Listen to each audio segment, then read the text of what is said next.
Eduardo, primero, muchísimas gracias por estar en Infobae, sobre todo en un momento tan particular, tan singular como el que estamos atravesando. Recién terminamos las elecciones y quiero que compartamos un poco el análisis sobre lo que pasó. Bueno. Una pregunta concreta, ¿qué pasó? Bueno, primero gracias por la invitación y por tu consideración hacia mí, Facundo. Bueno, lo que pasó no es una sorpresa, lo que pasó se veía venir. Lo que pasó en términos generales, porque esto lo podemos comparar con otros países, es el surgimiento de una figura política en el contexto de un fracaso de la política convencional, y te diría más allá, un fracaso de la promesa de la democracia. La promesa de la democracia no consiste solo en instituciones que llamamos instituciones democráticas. Son las instituciones más el bienestar social, económico. Entonces, en la medida en que la democracia no pudo asegurar el bienestar, no le podemos pedir a la gente que aprecie en abstracto las instituciones, porque el todos los días de las familias es un todos los días entre valores no materiales, pero entre el ánimo de progresar, de mejorar.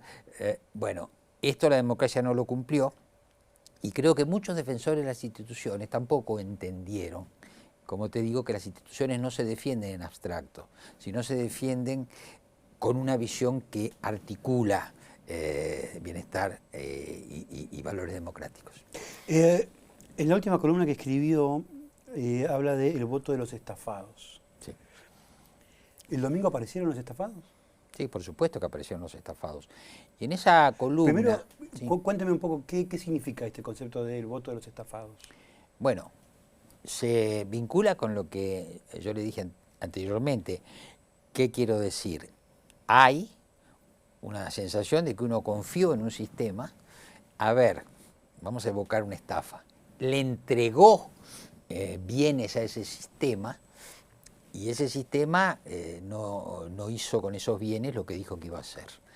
Entonces ahí yo creo que hay un fenómeno que es un poco más que el que se vayan todos, ¿no es cierto? Que se vayan todos fue la respuesta a una explosión, pero esto es la respuesta a un sentimiento que no es de ayer ni tiene que ver con un estallido específico. Fue algo que con el tiempo se fue, digamos así, desarrollando.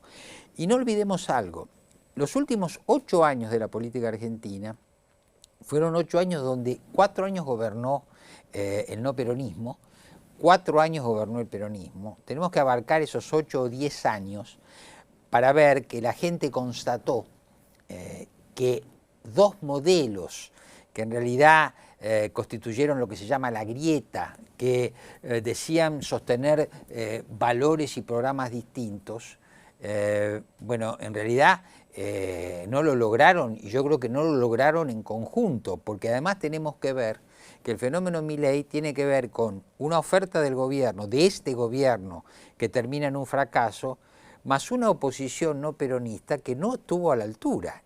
Ni el gobierno ni la oposición de Juntos por el Cambio vio venir este fenómeno, prefirió mantenerse en la lógica de sus internas y de su enfrentamiento, y bueno, este es el resultado. La dimensión del voto de Milei es una dimensión más bien económica y material, o tiene que ver con otros valores por ahí más simbólicos que tiene que ver, no sé, con la bronca, con la insatisfacción, digamos. ¿Lo que prima es la falta de resultados materiales o prima otra cosa? Yo creo que son dos cosas. Por una parte es la cuestión material, pero yo iría más allá. Es la cuestión económica, es la inflación, es el fracaso de los servicios estatales, porque en esta, digamos así, en este voto a Milei hay todo eso. Está la economía, está el fracaso del Estado en proveer bienestar.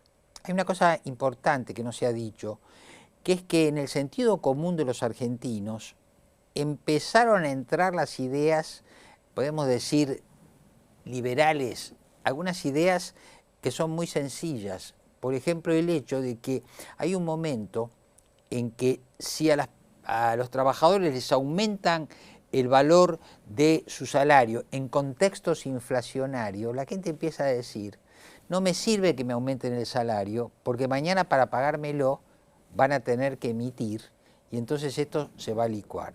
Ese sentido común, que en realidad es una crítica al populismo económico, entró en la sociedad. Así que hay un primer fracaso respecto al modelo económico que podemos llamar populista.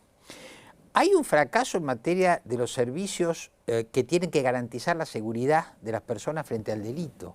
El problema de inseguridad es un fracaso colosal del Estado en la preservación de la seguridad física, que además es una promesa de la democracia, no es solamente la libertad, es el cuidado del cuerpo, de los bienes. Bueno, ese es un fracaso. Pero yo agregaría otra dimensión que es más valorativa, que tiene que ver, en este contexto de fracaso, con los privilegios de las élites. Y ahí el descubrimiento de Milei, que es decir, esta clase política es una casta. Para que existan, digamos así, o dentro del sistema de castas, bueno, los que no están en las castas son los más pobres, son los que no alcanzan determinado nivel, etcétera, ¿no es cierto? Entonces existe la casta y existe un pueblo descastado. Bueno, este rechazo a los privilegios, este cuestionamiento de las clases privilegiadas, también está en este cóctel que explica el voto de Milei. El voto de Milei, cuando uno ve el mapa, atraviesa clases políticas, atraviesa edades, sí, atraviesa cualquier límite que uno quiera dividir la sociedad. Bueno, ¿por qué? Yo creo que ahí hay algún matiz. A ver. Milei ha recibido, seguramente, más, no tenemos mesas masculinas y femeninas, pero el pronóstico que yo creo que se ha cumplido es que ha recibido muchos más votos masculinos que femeninos, y ha recibido relativamente más votos en el interior del país. Si restamos la provincia de Buenos Aires y la capital federal, es un fenómeno del interior del país, un fenómeno que del interior del país viene a Buenos Aires. Claro, es así. Ahora, efectivamente atravesó las clases sociales, y hay algo muy importante, que ya lo veníamos viendo, erosionó las bases peronistas en los sectores populares, ¿no es cierto?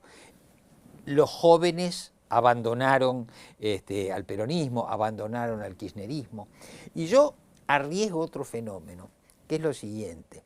En general, habría que probarlo, pero es una intuición. En general, en muchas elecciones se dijo, bueno, los jóvenes están desinteresados en la política, a la hora de votar le preguntan a sus padres, bueno, ¿a quién van a votar para orientarse?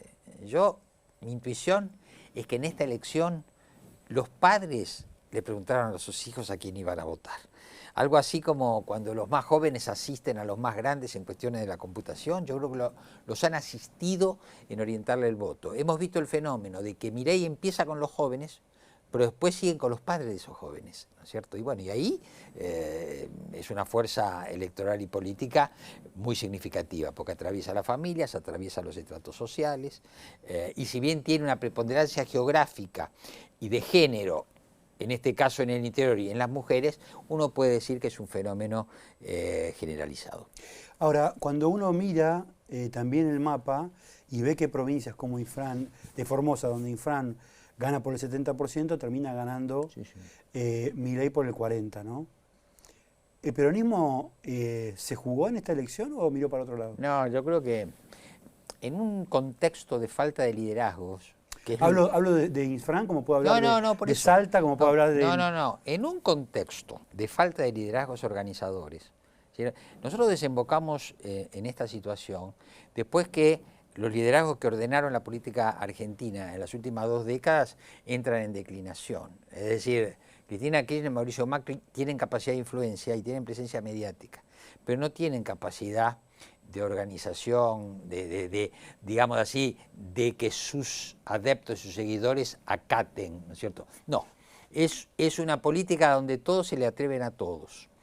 Y donde entonces, en falta de fuertes liderazgos, cada uno, gobernadores, intendentes, refluyen a sus propios intereses. Entonces lo que hemos visto primero es un nivel de desdoblamiento enorme, Ujú.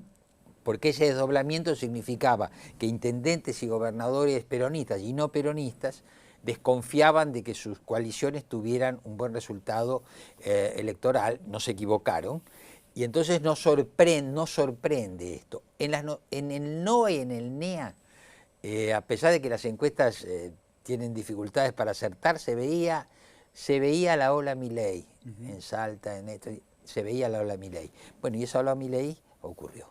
Ahora, recién hablaba de Cristina y de Macri, de Cristina Kirchner y de Mauricio Macri. Le pido que haga un zoom sobre cada uno de ellos Sí, por supuesto. y cómo entiende que están actuando, están operando en la actualidad, Bueno. con por ahí Cristina Kirchner muy corrida y casi ausente, y Mauricio Macri muy presente y direccionando un poco. Antes de hablar de sus especificidades, Sí. yo quisiera hablar de sus lugares, sus puntos en común. A ver. Primer lugar, como todos líderes políticos muy influyentes, ninguno de los dos se quiere retirar. Los dos quieren seguir ocupando el centro de la escena. Tienen un problema que creo que va a ser insuperable, que es lograr capacidad electoral. No están compitiendo, pero no tienen capacidad electoral, tienen capacidad de influencia. Pero yo creo que los dos se dan cuenta que si determinada figura de sus espacios ganaran las elecciones, ellos tendrían prácticamente que retirarse o que jubilarse. Esto es así.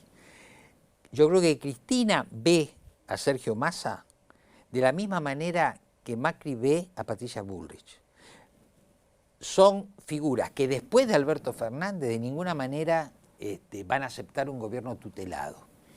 Yo creo que Massa no tiene chance por toda la situación, pero si Patricia Bullrich tuviera chances, yo me pregunto si hoy Macri es verdaderamente leal a la candidata de su espacio, ¿no es cierto? ¿Por qué? Porque a mí me parece que en el fondo, para los intereses de Macri, que son, como los de Cristina, intereses mezquinos, pareciera que tal vez le convenga más un Milei que una Patricia Bullrich, que ha declarado que si ella es presidenta no se va a dejar tutelar. Así que yo creo que este es el tema común de estos dos líderes políticos en declinación. Pero agregaría algo. Macri ha dado un paso adelante que Cristina, porque él se ha garantizado, no sé si cogobernar, pero se ha garantizado la ciudad de Buenos Aires como el distrito, ¿no es cierto?, que quedó en manos políticas de los Macri. Lo ha hecho de manera legítima a través de una elección, pero Cristina todavía no logró, en ese paralelismo, lo que ella desea, que es que Kicillof gane la provincia de Buenos Aires, ¿no es cierto?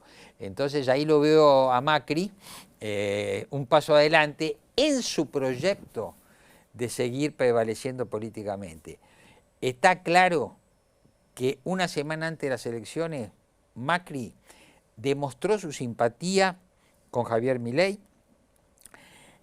no se definió por ninguno de los dos candidatos en la interna y con posterioridad el domingo siguió en la misma línea. La pregunta es, si los votos que obtuvo Patricia Bullrich provienen del macrismo, que es así, Macri le está diciendo a sus seguidores, sí, la opción es Patricia, pero también la opción es Milei. Si Patricia Bullrich no entiende lo que yo llamaría una deslealtad de Mauricio Macri, bueno, las dificultades para octubre pueden ser insalvables.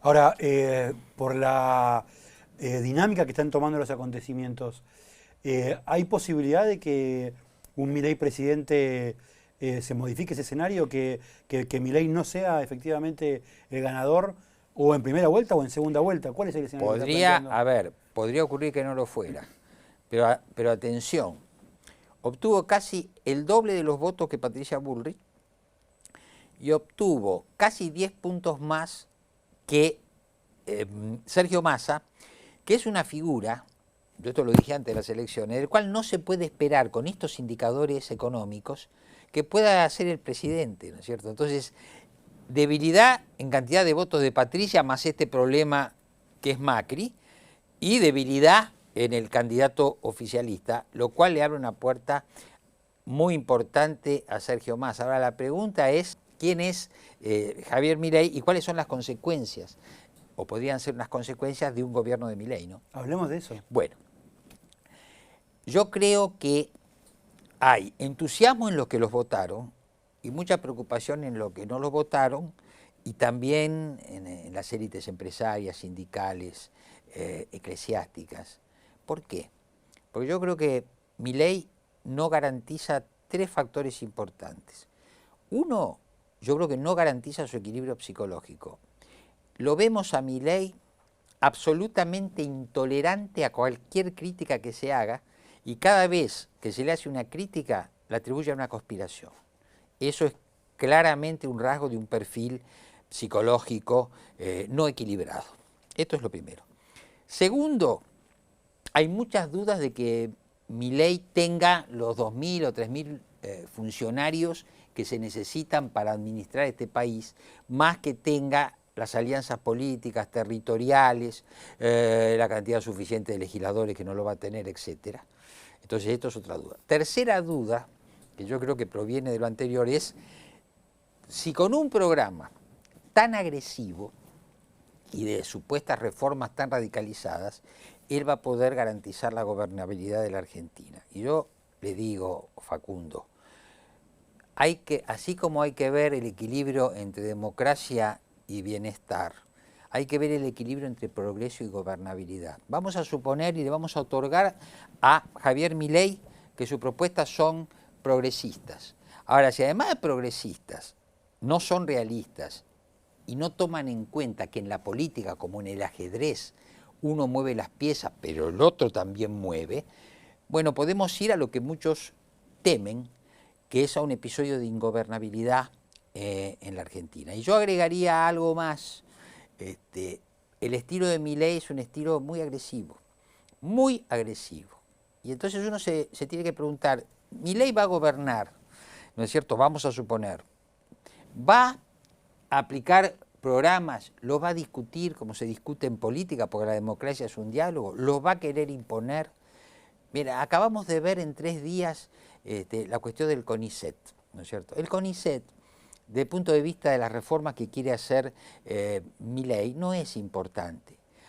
Ahora es importante como provocación, ¿no es cierto? ¿Cuánto va a haber de aplicación de programas y de búsqueda de consenso? ¿Y cuánto va a haber de provocación si un Javier Milei llegara a la presidencia? A mí me preocupa mucho porque no veo rasgos en él que tengan que ver, vuelvo a decir, con una cuestión de la democracia, que por más que haya grieta, se necesitan consensos básicos para desarrollar políticas. Si Milei va a un enfrentamiento, se va a encontrar con una Argentina democrática, pero también corporativa, que no va a querer permitirle ese tipo de avance.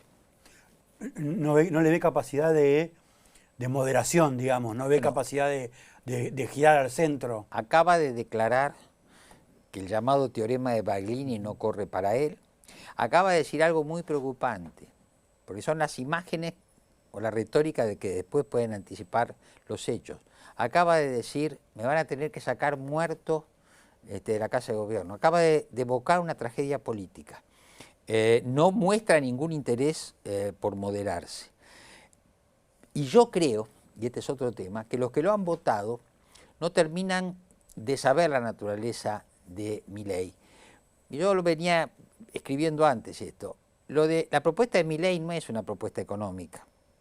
Él habla de economía. La propuesta de Milei es una especie de revolución cultural, cuya base, cuyo fundamento es que los precios del mercado sean el factor regulador de la vida social y no lo sean las instituciones.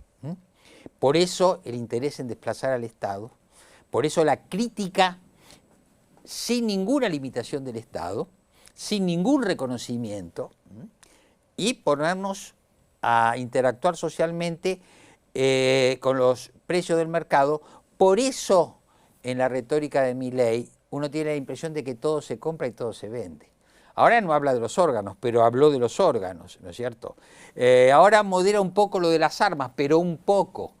yo tengo el temor que en la sociedad que nos propone Milei se compre y se venda el amor, se compre y se vendan las armas, se compre y se venda el talento.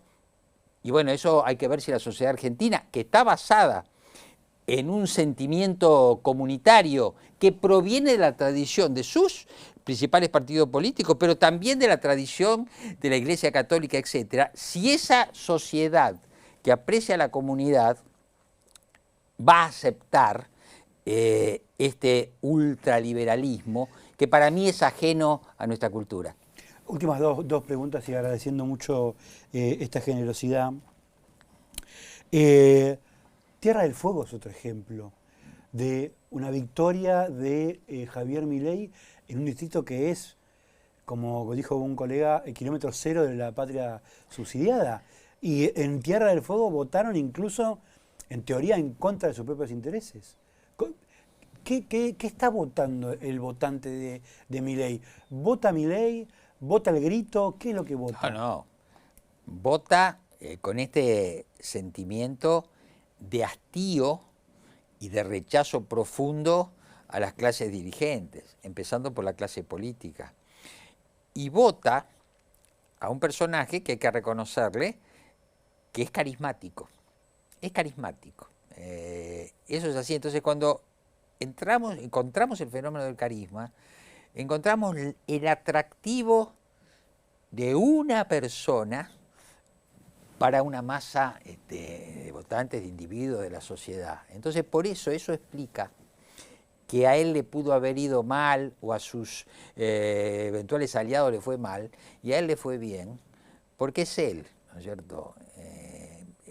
Todos los personajes carismáticos de la historia son fenómenos absolutamente personales. Es más, si no fueran absolutamente personales, no serían carismáticos, ¿no es cierto?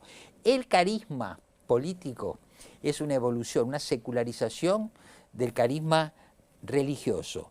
No hubo dos Moisés, hubo uno. No hubo dos Cristos, hubo uno. No hubo dos Marías, hubo una. Entonces, no tenemos... hubo un Perón. No, perdón, muy bien. No hubo dos Perón, hubo uno. No hubo dos Alfonsín, hubo uno.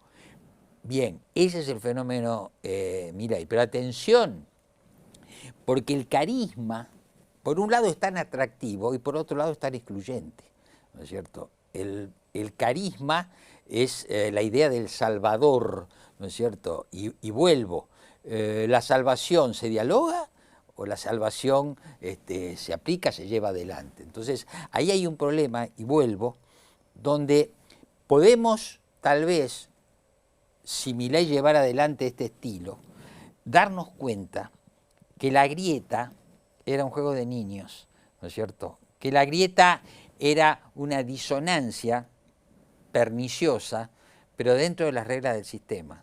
Acá no se nos está proponiendo grieta, se nos está proponiendo motosierra, se nos está proponiendo incendio, destrucción, etc. En la grieta, lo que la clase dirigente mostraba eran desacuerdos, pero hasta los desacuerdos eran parte de un intercambio. Nadie decía, voy a ir con un tanque y aplastar a mi adversario, desde el punto de vista retórico. Acá se está diciendo eso. Y entonces, bueno, hay que ver. Es una fase superior a la grieta, pero la grieta explica los Milei, ¿no es cierto? ¿Y ahora qué hacemos? Fue la partera de un Milei. Sí, yo creo que en parte sí, más todo lo que dijimos. La del final. Hay 13 millones de votantes que no se expresaron o que no fueron a votar o que votaron en blanco o que quedaron vacantes por toda la gente por todos los dirigentes y candidatos que quedaron en el camino. ¿Qué pasa con ese fenómeno? Bueno, el fenómeno del que no va a votar y de qué va a pasar con los que quedaron sueltos. Bueno, hay dos grupos que podemos diferenciar. Uno son los que votaron en blanco, casi 5%. El voto en blanco fue más alto que el voto a Schiaretti y a la izquierda, 5%. En principio es un voto de rechazo, pero es un grupo al cual los candidatos van a ir. Después hay otro, participó prácticamente el 70%. Es uno de los niveles de participación más bajas, pero uno debe estimar, y a veces en el análisis eso se olvida, que históricamente el 20% del padrón no concurre a votar por razones no políticas, técnicas. Entonces tenemos que ver la distancia entre 70% que participó y 80% que es un muy buen nivel de participación. Podemos establecer una hipótesis. ¿Va a ir a votar el 80%? Me parece difícil, porque la tendencia es declinante. Podría ser una elección del 75% de participación. Si fuera así, tenemos otro 5%, que si va a votar, no sabemos qué va a votar. Y eso se va a dirimir en los 60 días que quedan de acá a las elecciones. Hay un tercer grupo más pequeño, que son los votantes de los partidos que no pasaron el corte. Pero digamos, el 5% de voto en blanco, el 5% de los que pueden ir a votar y no votaron, y un par de puntos de los que no pasaron el corte. Esos son tres grupos. ¿Y eso no puede cambiar el mapa? Si... A ver, podría cambiarlo si algún candidato fuera muy convincente. Uno tiende a pensar que el que tiene la ventaja, como es obvio, es el que más votos obtuvo, y no hay indicios como para creer que las minorías que no participan vayan a votar distinto a las mayorías que participaron. No hay una evidencia de que esos grupos, por más que hoy sean el foco de los candidatos, puedan cambiar. Ahora, yo agrego esto. Lo veo, esta dificultad, para el votante de Patricia Bullrich y de Javier Milei. Quiero decir, para ellos. Ahora sí me parece que es más probable que si se incorpora gente a votar, no va a ser para votar al gobierno en estas condiciones. Me parece. ¿Y puede beneficiarse Patricia Bullrich, por ejemplo? Puede beneficiarse Patricia Bullrich o Milei. Más. O Milei. Claro, no olvidemos que llegamos a esta elección después de un fracaso histórico del peronismo en no cumplir su misión de redistribuir el ingreso. Entonces el peronismo es como un árbol que va perdiendo las hojas, ¿no es cierto? Y esas hojas, buena parte se fueron a Milei, pero uno puede pensar hasta cuándo puede seguir perdiendo hojas, porque aparte, y termino con esto, Massa tiene otro problema. No está claro que casi el 6% que votó a Grabois lo vaya a votar. ¿Por qué? ¿Cree que no? Y no, bueno, en la escena del domingo a la noche, Grabois hizo una encendida defensa de Cristina Kirchner y le entregó después su programa, que es su pliego de condiciones, a Sergio Massa. Para muchos votantes de Milei, Sergio Massa es la contradicción a los valores del kirchnerismo. Por eso Cristina, previsora, dejó una puerta abierta para sus seguidores, digamos, más férreos y más fuertes.